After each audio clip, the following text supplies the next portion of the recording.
Alright guys, as you've already seen the title and the thumbnail above, if I put it there, we're going to be discussing Yugioh and has it lost its skill. I personally usually don't care about this, but I've seen the videos, I've seen the forums, I've seen the threads. I've decided to throw my 2 cents in on it. So, that being said, some Yu-Gi-Oh! Legacy of the Duels playing in the background. Shout out to DA Heroes, had a fun time playing them. I'm Team Monk, and I guess this is what I do. Oh my, a double arm, ready to die. My pockets fed is precious, but what's more precious than time? Cause life is too short, I got that from too short. Starting with the card effects. They've gotten way too powerful for the level 2s, 3s, 4s, 1s, whatever card you want to think of. So you're no longer piecing together card A with card F to get result Z. You're following step A or 1 into B and then C, and then when you flip out card C or whatever effect happens, you flip that monster has another instruction manual that flips out D, E, F, and you're just following an instruction manual, rinse, cycle, repeat. And there's no more strategic thinking behind it because you're just following instructions almost. No one likes reading instructions. So, in order to counteract that, the power scaling, they have to, they have to make these cards more difficult to summon. And I understand that level 5 monsters, level 6 monsters are gonna definitely get easier to summon than they were back in the day. But you need to still have a degree of difficulty in order to keep the game strategic. Otherwise, everyone's just, whoever can get to this first, whoever gets to flip out their monster that just rolls into their boss monster and can destroy a field. You need to up the degree of difficulty and this has a lot to do with archetypes.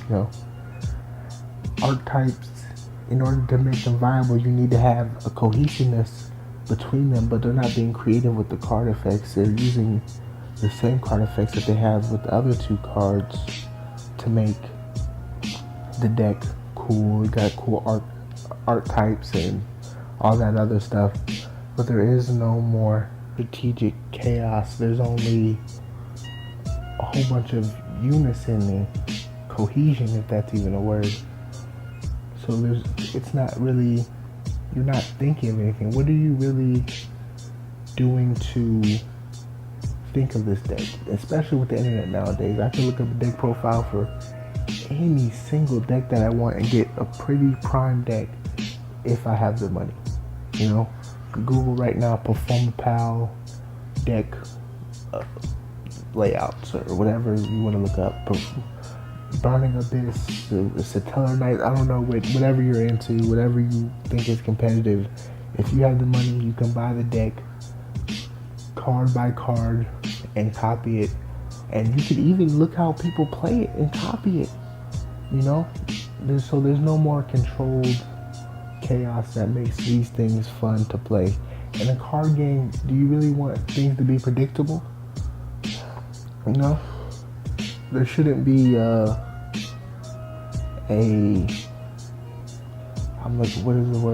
shouldn't be a